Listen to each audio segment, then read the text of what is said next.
महाराष्ट्र के घने जंगलों में जहां सूरज की किरणें भी डरती हैं, एक किला खड़ा है, काल किला। लोग इसे मौत का किला कहते हैं जो सूरज ढलने के बाद यहाँ कदम रखता है वो सिर्फ कहानियों में जिंदा रहता है। यहाँ हवाएं फुसफुसाती हैं, साए बिना शरीर के नाचते हैं और एक श्राप हर सांस को गिनता है। लेकिन आज रात एक नौजवान इस अंधेरे को चुनौती देने आया है। उसका नाम है वीर, एक ऐसा शख्स जिसका खून शिवाजी महाराज की वीरता से गर्म है। वीर यहाँ रोमांच के लिए नहीं बल्कि अपने भाई रवि के गायब होने का सच जानने आया है। 6 महीने पहले रवि इसी किले में आया था और फिर कभी नहीं लौटा। वीर का गुस्सा और उसका हौसला उसे यहाँ तक खींच लाया। लेकिन क्या वो इस किले के रहस्य को सुलझा पाएगा या ये किला उसे भी निगल लेगा? वीर का दिल तेज धड़क रहा था, लेकिन उसने शिवाजी महाराज की तरह अपने ऊपर डर को हावी नहीं होने दिया। शेर कभी कांपता नहीं, उसने खुद से कहा। वो किले के अंदर कदम रखता है। हवा ठंडी थी और हर कदम के साथ फर्श के नीचे से अजीब सी आवाजें आ रही थीं, जैसे कोई पुरानी आत्मा कराह रही हो। दीवारों पर पुराने योद्धाओं की तस्वीरें थीं। उनकी आंखें वीर को घूर रही थीं। तभी उसे जमीन पर एक पुरानी डायरी मिली। पन्ने पीले पड़ चुके थे और मराठी में लिखा था, काली रानी का श्राप इस किले को जकड़े हुए है। जो यहाँ आएगा वो इसका शिकार बनेगा। वीर ने डायरी को बैग में डाला, लेकिन उसका दिल चीख रहा था, ये सिर्फ कहानी नहीं, सच है। उसने अपने भाई रवि का नाम पुकारा, लेकिन जवाब में सन्नाटा था। फिर एक ठंडी हवा ने उसकी टॉर्च को बुझा दिया। अंधेरे में उसे लगा जैसे उसके पीछे कोई खड़ा है। उसने मुड़कर देखा, लेकिन वहां सिर्फ साए थे और एक फुसफुसाहट, वीर यहाँ से भाग जा। वीर ने अपनी टॉर्च फिर से जलाई और एक पुराने हॉल में पहुंचा। वहां एक टूटी फूटी मूर्ति थी जिसकी आंखें लाल चमक रही थीं। वीर को शिवाजी महाराज की बात याद आई, दुश्मन को समझो फिर वार करो। उसने मूर्ति के पास जाकर देखा। आंखों में एक छोटा सा दर्पण था और उसमें वीर का चेहरा नहीं बल्कि एक काली साड़ी वाली औरत का चेहरा दिख रहा था। उस औरत की आंखें खाली थी, लेकिन उसकी मुस्कान ऐसी थी जैसे वो वीर को बरसों से जानती हो। वीर ने पीछे मुड़कर देखा, लेकिन वहां कोई नहीं था। तभी दर्पण अचानक टूट गया और कैमरे में एक भयानक ठहका गूंजा। हवा में एक आवाज आई, तू मेरा शिकार है वीर। वीर ने अपने डर को काबू किया और आगे बढ़ा, लेकिन फर्श अचानक हिलने लगा। वो एक गुप्त सुरंग में गिर गया। चारों तरफ अंधेरा था और हवा में एक अजीब सी गंध थी।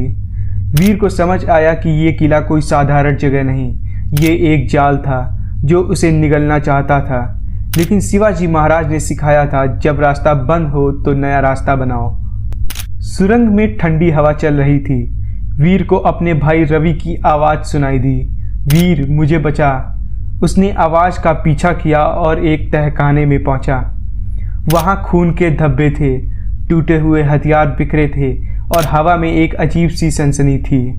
तभी उसे अपने भाई की घड़ी मिली, खून से सनी हुई। अचानक काली साड़ी वाली औरत सामने प्रकट हुई। उसका चेहरा आधा जला हुआ था और उसकी आंखें खाली थीं। वो वीर की तरफ बढ़ी। वीर ने अपने गले में शिवाजी महाराज का लॉकेट पकड़ा हुआ और चिल्लाया, तू कौन है और मेरे भाई के साथ क्या किया? औरत हंसी और उसकी आवाज़ किले की दीवारों में गूंजने लगी। फिर वो गायब हो गई, लेकिन दीवार पर एक संदेश उभरा, सच ऊपर है, नीचे नहीं। वीर ने अपनी बुद्धि का इस्तेमाल किया। उसने तहखाने में एक पुरानी तलवार उठाई और सोचा, अगर ये भूत मुझे डराना चाहता है तो मैं इसे उसी के खेल में हराऊंगा। वो एक सीढ़ी की ओर बढ़ा, लेकिन हर कदम पर दीवारों से खून टपक रहा था। हवा में फुसफुसाहट तेज हो गई, वीर तू नहीं बच पाएगा। वीर किले के सबसे ऊपरी हिस्से एक टावर में पहुंचा। वहां एक पुराना आईना था और उसके सामने उसका भाई रवि खड़ा था। लेकिन रवि की आंखें पूरी तरह सफ़ेद थीं, जैसे उसकी आत्मा चुरा ली गई हो। वीर का दिल बैठ गया। तभी काली साड़ी वाली औरत फिर प्रकट हुई। उसने बताया कि वो एक रानी थी जिसे सैकड़ों साल पहले इस किले में धोखे से मार दिया गया था। उसका श्राप हर उस इंसान को कैद करता है जो यहाँ आता है। रवि अब उसी श्राप का हिस्सा था। वीर ने देखा कि उसका भाई एक कठपुतली बन चुका था, लेकिन शिवाजी महाराज की तरह वो हार मानने वाला नहीं था। उसने अपनी चतुराई का इस्तेमाल किया। उसने देखा कि आईने के पीछे एक पुराना ताबीज छिपा था, जिस पर शिवाजी महाराज की तरह ही एक योद्धा का चिन्ह था। वीर ने ताबीज को उठाया और औरत की तरफ फेंका। एक चीख के साथ औरत का साया टूटने लगा। लेकिन ट्विस्ट अभी बाकी था। जैसे ही औरत गायब हुई, रवि की आंखें सामान्य हुई, लेकिन उसने वीर की ओर देखा और कहा, वीर, ये श्राप खत्म नहीं हुआ। ये मैं नहीं, तू है जो अब इसका हिस्सा है। वीर को अचानक लगा कि उसका शरीर ठंडा पड़ रहा है।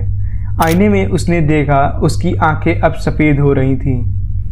अंत में वीर ने अपनी आखिरी ताकत लगाई। उसने शिवाजी महाराज का लॉकेट पकड़ा और चिल्लाया, जय भवानी, जय शिवाजी। उसने तलवार से आईना तोड़ दिया। एक तेज रोशनी फैली और किला हिलने लगा। वीर और रवि बाहर भागे, लेकिन पीछे से एक आखिरी फुसफुसाहट आई, मैं वापस आऊंगी। वीर और रवि किले से बाहर निकले, लेकिन उनके दिल में एक सवाल था, क्या श्राप सचमुच खत्म हुआ? काल किला आज भी खड़ा है अपने रहस्यों को छुपाए हुए। वीर ने अपने भाई को गले लगाया, लेकिन उसकी आंखों में डर था। क्या वो सचमुच आज़ाद था या श्राप ने उसे भी अपने साथ बांध लिया था? लोग कहते हैं कि काल किला आज भी इंतजार करता है अपने अगले शिकार का।